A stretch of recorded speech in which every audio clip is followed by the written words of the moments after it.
This is BBC Radio 4, The Time is a Half. Up next is Radio 4's Battle of the Somme Centennial Special, the 100-part miniseries My Lad Jack. Written by Jeremy Osborne and Richard Prispeth, produced, that's produced not pronounced, produced, by St. Captain Jr.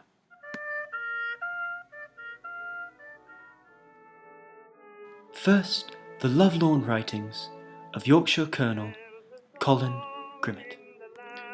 Dear Mavis, I'm writing to you upon completion of my first week of basic training, during which I've learnt a lot of new things, most importantly, how much I love you.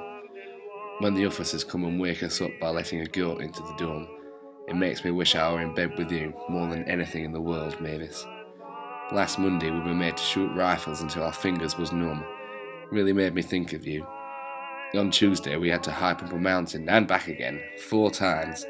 The wind was howling a gale right through my trousers and the rain came down hard on my face. I was cold and fed up. Made me think of you, really. On Wednesday we was taught how to survive after all the rations had gone. Rubbing flints together to make a fire, building a shelter, and catching our own food. Private Tunbridge caught a bleeding great rainbow trout with a homemade rod. We opened her up and stunk out half the barracks. It did make me think of you, dear Mavis. On Thursday, as a treat, the Colonel let us have a game of cricket. Cracking weather, my dear, really was.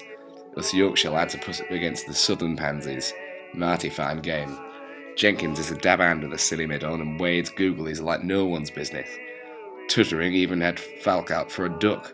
It was the best day I've had in years, until I went to pick up the ball from behind the batsman, and he swung it back in a sort of practice shot. Hit me right in the temple and knocked me clean out. Reminded me of you in a funny sort of way. It's Friday now, and I'm laying in the barracks medical quarter. Doc says they can't spare the morphine. I'm not talking soft, but it bloody hurts. Anyway, you take care now, Mavis. And if you get the chance, please send us a photo of your sen, as it's been so long I can't remember what you look like. Best, Colin Grimmett. And now, the bittersweet rememberings of Private Tommy Roaster. Dear Doris, do you remember when we met? I was playing football in the park. You kept looking at me, but I didn't look back. I just got dragged off the pitch for cherry picking and was pretty steamed. You came up to me and tried to make me feel better.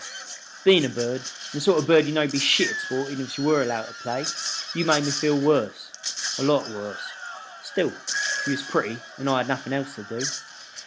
After the cherry picking, the lads had a chat and decided things were a bit peachier in my absentia, pitch-wise. That red card became a permanent holiday from the sport, along with all my friends who played it.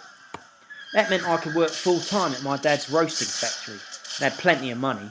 Beanos for me, little droopy hats for you. It was like something out of a film those early days.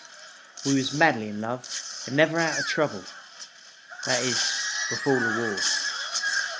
It's difficult being here. There's a racket in the army where blind lads sign up, blag it through boot camp, and then pretend the mustard gas has done it to their eyes. Suddenly they go from being freaks to heroes. There's at least 4 blindies in my company. Blind as bats from birth, I'm sure, but claim they got downwind with some pretty nifty stuff when they popped into no man's land for a piss. And now it's all Victoria's Crosses and Her Majesty's sympathy. Bollocks. All my love, Tommy. You've been listening to My Lad Jack. The time is 8:15 in the evening, and Mother Moon watches us with a quizzical smile, while Father Sun remains far away glaring at foreigners. By these standards, it truly is a good night.